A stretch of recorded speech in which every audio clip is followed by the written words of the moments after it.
Welcome students and my dear parents. JW 2026 మనకు 180 minutes examination ఉంటుంది. అందులో ఎవరు స్మార్ట్గా ఎగ్జామ్ రాయగలిగితే వాళ్ళకే 99%. సో ఇక్కడ మీరు ఎంత కష్టపడి చదివినా లాస్ట్ మినిట్లో రివిజన్తో పాటు ఎగ్జామినేషన్ హాల్లో మీరు ఎన్ని క్వశ్చన్స్ రాయాలి అనేది కూడా చాలా ఇంపార్టెంట్. చాలామంది students number of questions attempt చేయడంలోనే ఎక్కువ టైం తీసుకొని కరెక్ట్గా ఎన్ని క్వశ్చన్స్ రాయాలనేది వదిలేసి మిస్ అవుతుంటారు. అలా మిస్ కాకుండా ఉండాలి అంటే ఎగ్జాక్ట్గా మీకు 99% రావడానికి మీరు రాయాల్సిన క్వశ్చన్స్ యొక్క కౌంట్ మీ దగ్గర ఉంటే ఆటోమేటిక్గా మీరు 99% ఈజీగా తెచ్చుకుంటారు. సో మరి మీకు ఈ 10 క్వశ్చన్స్కి 99% ఎలా వస్తుంది అనేది కూడా క్లారిటీగా చెప్తాను. And one more very very important, ఇక్కడ ప్రతి స్టూడెంట్కి 99% అవసరం ఉండదు. కేటగిరీ వైజ్గా రిజర్వేషన్ ఉన్న స్టూడెంట్స్కి కొందరికి 98 సరిపోతుంది, కొందరికి 97 సరిపోతుంది, ఇంకొందరికి 95 కూడా సరిపోతుంది. సో అలా 95% కనుక కావాలి అనుకున్న వాళ్ళకి జస్ట్ 5 క్వశ్చన్స్ రాస్తే చాలు 99% వస్తుంది. అది ఎలా అనేది క్లారిటీగా చెప్తాను. వీడియో స్కిప్ చేయకుండా చూడండి, లైక్ చేసి తప్పకుండా షేర్ చేయండి. కంప్లీట్ గైడెన్స్ కోసం ఛానల్ సబ్స్క్రైబ్ చేసుకొని బెల్ బటన్ అయితే ప్రెస్ చేయండి.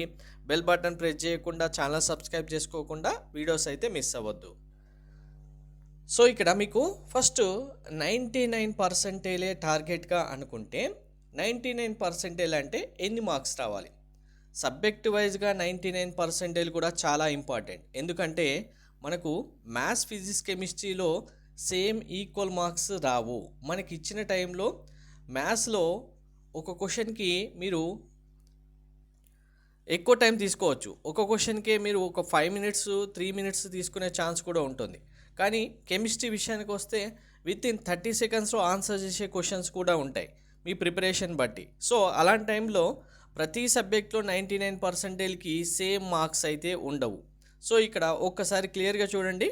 ఫిజిక్స్లో 99% అంటే ఈజీ షిఫ్ట్లో 87 మార్క్స్, డిఫికల్టీ షిఫ్ట్లో 64 మార్క్స్ వస్తే 99% రావడం జరిగింది.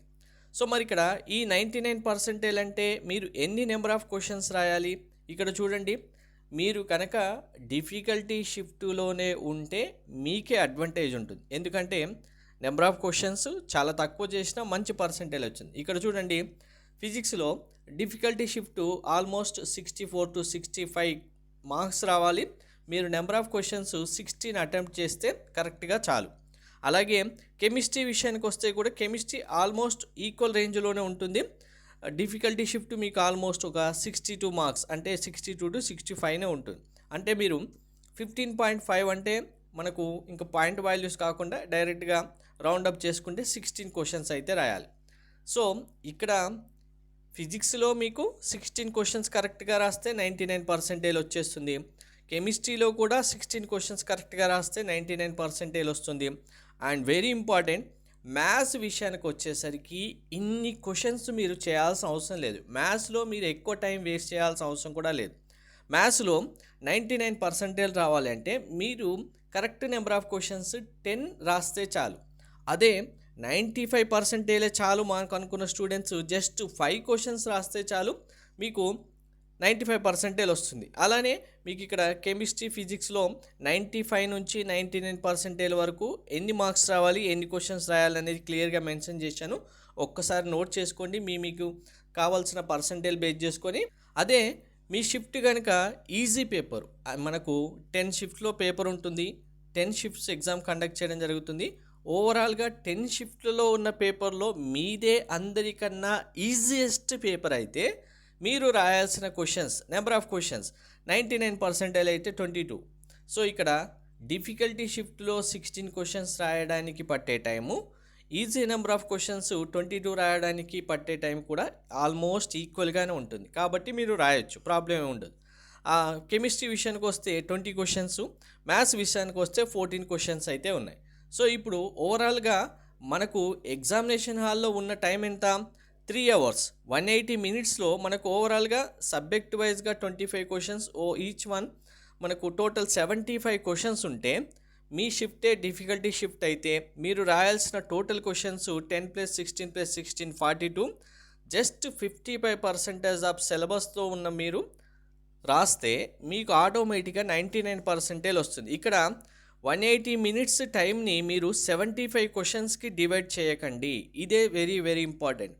మీరు 180 మినిట్స్ని మీకు కావాల్సిన క్వశ్చన్స్ ఎన్ని 42నే. సో మీ టార్గెట్ 99% కంపల్సరీ కావాలి అనుకుంటే ఇప్పుడున్న 42 లేదా జస్ట్ ఇంకొక క్వశ్చన్ యాడ్ చేసుకున్న 43 క్వశ్చన్స్కి మ్యాథ్స్, ఫిజిక్స్, కెమిస్ట్రీలో ఎన్ని క్వశ్చన్స్కి ఎంత టైం ల్యాబ్ చేసుకోవాలి, ఎంత టైం మీరు స్పెండ్ చేయాలి అనేది ఎగ్జామ్కి వెళ్ళడానికంటే ముందే మీ మార్క్ టెస్ట్ రాస్తున్నప్పుడే డిసైడ్ చేసుకోవాలి. అలా చేస్తేనే మీకు కన్ఫామ్గా 99% స్మార్ట్గా ఎగ్జామ్ రాసి తెచ్చుకోవచ్చు. సో మీకు టైం డివిజన్ కూడా తెలియట్లేదు అనుకుంటే ఎలా అనేది కావాలి అనుకుంటే కామెంట్లో మెన్షన్ చేయండి. అది కూడా నేను క్లారిటీగా చెప్తాను. ఈచ్ క్వశ్చన్కి ఎంత టైం స్పెండ్ చేయాలి, మ్యాథ్స్ ఓవరాల్గా ఎంత టైంలో కంప్లీట్ చేయాలి, ఫిజిక్స్ ఎంత టైంలో కంప్లీట్ చేయాలి, కెమిస్ట్రీ అనేది. సో క్లారిటీగా మీకు కావాల్సిన పర్సంటేజ్ తగ్గట్టుగా number of questions chapter wise weightage తీసుకొని ఆ వెయిటేజ్ ప్రకారం ఇప్పుడు కరెక్ట్గా రివిజన్ చేస్తే గన్ షాట్గా మీ టార్గెట్ మీరు రీచ్ అవుతారు. బిఫోర్ దాట్ 99%తో పాటు మీకు కావాల్సిన వీడియోస్ ఏం కావాలనేది డిస్క్రిప్షన్లో మెన్షన్ చేయండి. And very important, 2026 mentorship already join అయిన స్టూడెంట్స్ పేరెంట్స్ మనకు ఆల్రెడీ చాలామంది ఉన్నారు. ఇంకా లేట్ చేయకుండా వెంటనే మెంటర్షిప్లో అయితే జాయిన్ అవ్వండి. డీటెయిల్స్ మీకు డిస్క్రిప్షన్లో కామెంట్తో పాటు ఇక్కడ స్క్రీన్ పైన కూడా ఉన్నాయి. మీకు మార్క్ టెస్ట్లో కాలేజీలో కండక్ట్ చేసే ఎగ్జామ్లో ఇండివిజువల్ సబ్జెక్ట్ వైజ్గా మీరు ఎన్ని క్వశ్చన్స్ కరెక్ట్గా రాస్తున్నారనేది క్యాలిక్యులేట్ చేసుకోవాల్సిందే. చేసుకుంటున్న స్టూడెంట్స్ ఆర్ పేరెంట్స్ ఉంటే కంపల్సరీగా ఎన్ని క్వశ్చన్స్ కరెక్ట్గా రాస్తున్నారనేది కామెంట్లో మెన్షన్ చేయండి. మిగిలిన స్టూడెంట్స్ కూడా ఎన్ని రాస్తున్నారనేది మీకు అర్థమవుతుంది. వాళ్ళు ఎన్ని క్వశ్చన్స్ అటెంప్ట్ చేస్తే కరెక్ట్గా ఎన్ని క్వశ్చన్స్ రాస్తున్నారు, ఎంత పర్సెంటేజ్ రావచ్చు, ఇంకా పర్సెంటేజ్ ఇంక్రీజ్ చేసుకోవాలంటే ఏం చేయాలనేది కూడా మీకు ఒక క్లారిటీ వస్తుంది. ఇప్పుడు 10 క్వశ్చన్స్ కావాలి, స్టూడెంట్ కరెక్ట్గా 8 మాత్రమే చేయగలుగుతున్నారు అనుకోండి, ఇంకా 2 చాప్టర్స్ పిక్ చేసుకోవాలి. ఈ చాప్టర్స్కి 1 క్వశ్చన్కి మనం వెయిటేజ్ తీసుకున్న 2 చాప్టర్స్ అయినా పిక్ చేసుకొని ఈ 10 ఫుల్ఫిల్ చేసేలాగా ఉండాలి. అలాంటప్పుడే మీకు ఈజీగా 99% స్కోర్ చేయడానికి స్కోప్ ఉంటుంది. అది ఇక్కడ మరి ఈజీ షిఫ్ట్ 14 కదా, డిఫికల్టీ షిఫ్ట్ 10 కదా అంటే మీరు ఈ డిఫికల్టీ షిఫ్ట్ 10 క్వశ్చన్స్కి ప్రిపేర్ అయ్యే వెయిటేజ్ ఏదైతే ఉంటుందో ఆటోమేటిక్గా ఈజీ షిఫ్ట్కి 14 క్వశ్చన్స్ ప్రిపేర్ అవ్వడానికి కూడా అలానే ఉంటుంది. సో దీనివల్ల మీకు ఏ డిఫరెన్స్ అయితే రాదు. పేపరు మీకు ఈజీగా వచ్చిందా డిఫికల్టీగా వచ్చిందా అనేది మీరు ఎగ్జామ్ రాస్తున్న టైంలో ఆటోమేటిక్గా మీకు అర్థమైపోతుంది. దాన్ని బట్టి ఎన్ని క్వశ్చన్స్, ఇప్పుడు మీ పేపర్ డిఫికల్టీగానే ఉంది, మీ టార్గెట్ మ్యాథ్స్లో ఓన్లీ 10 క్వశ్చన్స్, ఇప్పుడు ఈ 10 క్వశ్చన్స్కి మ్యాథ్స్లో ఎంత టైం స్పెండ్ చేయాలి మీరు క్యాలిక్యులేట్ చేసేసుకొని దాన్ని బట్టి ఈ 10 క్వశ్చన్స్ కంప్లీట్ చేసి ఇన్ టైంలో మీరు రాస్తే ఆటోమేటిక్గా ఫిజిక్స్ ఎంత టైం అవుతుంది, కెమిస్ట్రీ ఎంత టైం అవుతుంది, ఆ టైంలో మీరు ఎలా కంప్లీట్ చేయొచ్చు అనేది మీరు రిలాక్స్గా పేపర్ చూసిన వెంటనే ఇలాంటి క్యాల్కులేషన్స్ ముందు చేసుకుంటే మీ టార్గెట్ రీచ్ అవ్వడానికి చాలా ఈజీ అవుతుంది. ఇప్పుడు తెలియకుండా ఎగ్జామ్కి వెళ్ళి ఎన్ని క్వశ్చన్స్ రాయాలి, ఎంత టైం కెమిస్ట్రీకి ఇవ్వాలి, ఎంత టైం మ్యాథ్స్కి ఇవ్వాలి, ఫిజిక్స్కి ఇవ్వాలి అని తెలియకుండా ఏదో ఒకటి క్వశ్చన్స్ స్టార్ట్ చేసి రాస్తూ వెళ్తూ టైం అయిపోతుంటే అరే టైం అయిపోతుంది అని టెన్షన్ పడడం కంటే ముందే మీ దగ్గర ప్రీ ప్లాన్డ్గా ఎలా ఉండాలి, ఎన్ని క్వశ్చన్స్ రాయాలి, ఎంత టైం స్పెండ్ చేయాలనేది తెలిసి ఉంటే ఎంత రిలాక్స్గా ఉంటారు ఒక్కసారి ఆలోచించుకోండి. ఒక మార్క్ టెస్ట్ ఇలా ఇప్పుడు నేను చెప్పినట్టుగా ట్రై చేసి చూడండి, మీకే అర్థమవుతుంది మీ స్కోర్ ఎలా ఎంత ఇంప్రూవ్ అవుతుంది అనేది. తప్పకుండా కామెంట్లో మెన్షన్ చేయండి. Thank you.